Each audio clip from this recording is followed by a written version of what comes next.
22 जानेवारी रोजी अयोध्येमध्ये पुनर्निर्माण झालेल्या श्रीराम मंदिरात मूर्तीची प्राणप्रतिष्ठा करण्यात येणार आहे। त्यासाठी देशभरातून लाखो भाविक अयोध्येत येण्याची शक्यता आहे। पाहुण्यांची एवढी मोठी संख्या पाहून त्यांच्या निवासाची व्यवस्था म्हणून छावण्या उभारण्यात येत असून या टेंट सिटीमध्ये अनेक प्रकारच्या आधुनिक सुविधाही उपलब्ध करून देण्यात आल्या आहेत। पाहूयात त्याचा आढावा। अयोध्येत उभारण्यात आलेल्या भव्य राम मंदिरातील प्रभू श्रीरामांच्या प्राणप्रतिष्ठेची वेळ हळूहळू समीप येत आहे। या सोहळ्याचा याची देही याची डोळा अनुभव घेण्यासाठी देश-विदेशातील लाखो भाविक अयोध्येत दाखल होण्याची शक्यता आहे। या भाविकांच्या पाहुणचारासाठी इथं मोठ्या प्रमाणावर सोयी सुविधांची निर्मिती होत आहे। त्यापैकी एक आहे इथली आधुनिक टेंट सिटी।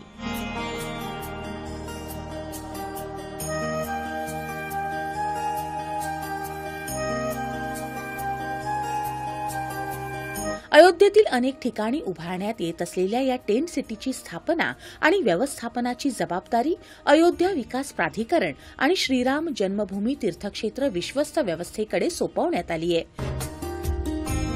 या टेंट सिटीमधील व्यवस्था ही आरामदायी आणि निम आरामदायी अशा प्रकारात मोडते। श्री राम जन्मभूमी मंदिरापासून 500 मीटर अंतरावर ब्रह्मकुंडजवळ ही आरामदायी आणि निम आरामदायी प्रकारात मोडणारी टेंट सिटी आहे। गुजरातच्या एका कंपनीनं या सिटीची उभारणी 8500 मीटर क्षेत्रफळ एवढ्या जागेत केली आहे। या टेंट सिटीमध्ये प्रवेश केल्याबरोबर आपल्याला अयोध्येतील धार्मिक महत्त्वाची एक झलक दिसून येते। टेंट सिटीच्या प्रवेशद्वारावर कारंजांसोबतच मर्यादा पुरुषोत्तम रामाच्या पादुका आहेत।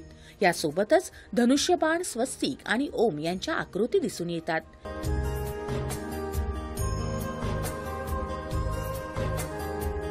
इथलं हिरवळीचं वातावरण आपल्याला रोमांचित करतं।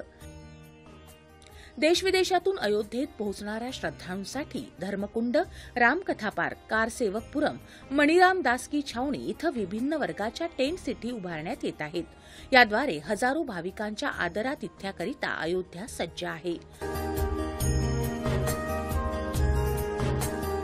अयोध्येत माझा गुप्तार घाट इथं 20 एकर जागेत उभारण्यात येत असलेल्या टेंट सिटीमध्ये हजारो भाविकांच्या निवासाची व्यवस्था करण्यात येत आहे।